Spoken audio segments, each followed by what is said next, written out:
Hello lovelies, welcome back to my channel and welcome to another vintage tips and tricks video. Today I'm doing the second installment of the vintage style guide.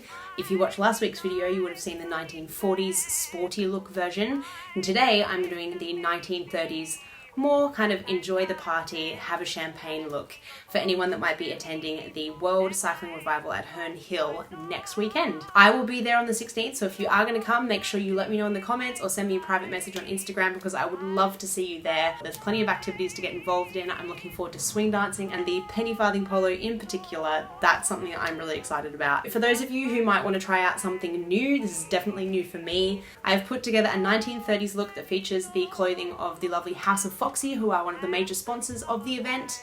You would have seen their clothing in last week's video. I know some of you guys went out and bought the whole outfit from that video, so I'm really glad that you loved the look. I thought it was gorgeous and very Rita Hayworth inspired. Today, because a lot of the 1930s starlets, Hollywood starlets, were in very kind of risque outfits, a lot of the photos that I looked up of like Jean Harlow and Greta Garbo, they were in very like bedroom eyes outfits. And as much as I love to look glamorous and sexy in vintage underwear and feather hemmed sheer robes, I didn't really feel it was appropriate for a sporty cycling event during the day. So I've gone for more of a everyday wear kind of 1930s women's look. I love that they're wearing sort of calf length fluted skirts. They've got these kind of flowy tops on, and the look is very much, rather than being tucked into a high-waisted skirt or pants, the shirts were worn over the top and then cinched in with a little belt, which is what I've gone for in my look as well.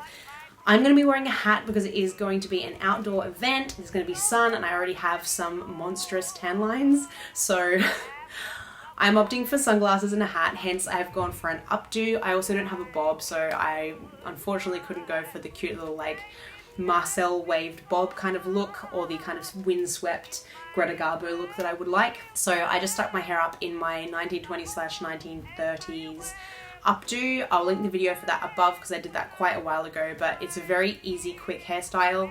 And I didn't kind of get too crazy in the front top section because I'm wearing a hat, so I literally just chucked it up. The back isn't perfect. It's literally just something to look cute peeking out of the bottom of the hat. And I've paired it with some 20s inspired glasses. They are reproduction. Everything I'm wearing is reproduction because I don't want to damage my real vintage in an outdoor kind of setting like this. So I think reproduction is a really safe option for an event where you might be getting your hands dirty if you're swing dancing or you're going to get on some bicycles. Better safe than sorry, I say. And there is so much gorgeous vintage reproduction available from House of Foxy that you can still look totally authentic without actually wearing your real vintage to this event. I went for a couple of really beautiful and authentic looking pieces from House of Foxy. The tie-necked blouse, as you can see here. On their website they actually group their clothing under the era that the patterns come from, so you can find this in the 1930s section on their website. And I've paired it with the black 30s flutter skirt, which has a little bit of a fluted shape. So it's kind of a pencil skirt shape, but a little bit longer in midi length, and it has a slight fluting to the bottom, which is incredibly flattering and looks really beautiful when you walk, which you'll see in some of my footage here. I then paired it with my own little black velvet belt, a pair of reproduction sunglasses, and just a straw hat, a cloche hat, because that's my kind of favorite 1930s look. I looked into it and there was a bunch of really gorgeous sort of straw hats. I went for this one.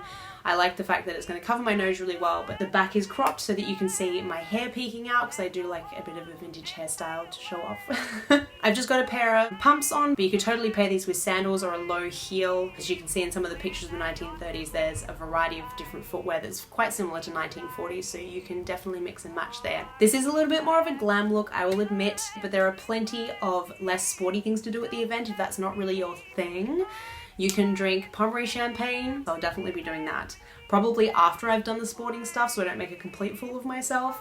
But yes, there will be champagne, there will be food, there will be shopping. House of Foxy's got a pop-up store there, so you can go and see them, as well as some other fabulous pop-up shops in the retail village. There's exhibitions, there's talks, so there's plenty to do if you're not into the sporting side of things. And I think this outfit will look fabulous. As you can see, I love the colours. The top in particular just, I think, is an amazing colour. And Claire Quartermain from the House of Foxy actually designs the prints herself. It's really cool that it has the personal touch of the creator of the clothing line as well. I really like that, as well as being actual original patterns from the eras. As well as this outfit, there is a ton of other stuff on the House of Foxy website that is 1930s style. If you're more into pants, they've got sailor pants, the cute little blouses of the long sleeve and short sleeve variety, and if it is cool, you could always pick up a little jumper, or they've got vests on the side as well, so you've got a whole mix of things to choose from.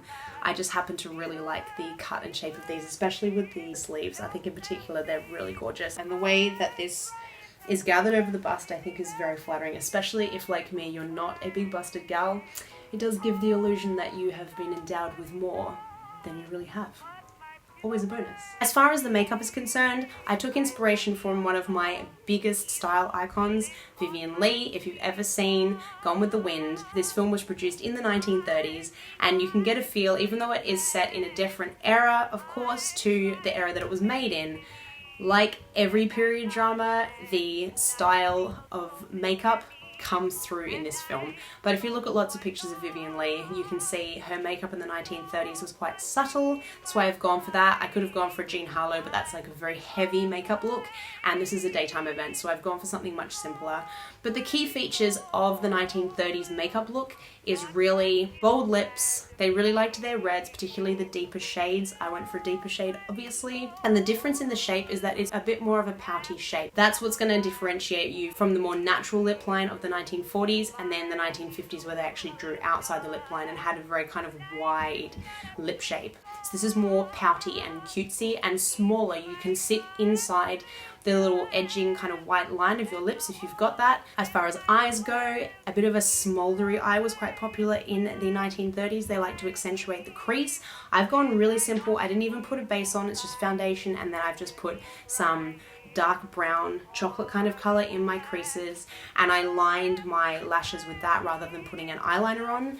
And then I put a ton of mascara on because big, bold lashes was very big in the 1930s. If you look at the Hollywood leading ladies of that era and their pictures, they often had false lashes on, but obviously this is a daytime event. I went without false lashes. For a truly authentic look, I would probably go without liner, or I would keep your liner just to your lash line and avoid putting the flick out, because that was something that became more popular in the late 1940s and the 1950s. In terms of your brows, the 1930s was all about skinny, very arched brows. I have quite a full brow. I've been deliberately growing my brows out, and I have much more of a 1940s natural kind of shape rather than the 1930s one, and I was not about to pluck my eyebrows for this, so I just tried to accentuate like a single line and extend down, and then kind of extend down into the center to make them seem a bit longer and thinner. Or if you've got a thin brow, really accentuate that rounded arch shape and you're going to get a very authentic look. They were going from black and white to color during this period, and they just transitioned out of the silent era, so makeup was still very bold because it needed to show up on kind of poorer quality film. So when people took their makeup looks, they took them from the movie stars, and makeup was a lot bolder than it was in the 1940s when the quality of film improved, things were in color, and Max Factor kind of dialed down the makeup that women wore in film, which then went on to inspire your everyday woman. So don't be afraid to kind of get a bit of a makeup pop going on there. You won't be inauthentic, but you know, you can always go for a more natural look as well. If you look at pictures of everyday women in the 1930s, a lot of them were quite barefaced or had very, very minimal makeup on. So you can go either way and you'll still be very authentic. Authenticity. That's what it's all about. Anyway guys, I hope you enjoyed this video. If you did, don't forget to give it a thumbs up, subscribe, and click that little notification bell so you know when my videos come out. Come and join us in the Vintage Tips and Tricks Facebook community, and come over to Instagram and follow me there. I post regular stories and outfit posts, as well as little vintage tips and tricks along the way as well. Thanks for watching guys, I'll see you in my next video. Bye! Half the troubles I see, it's my delusion.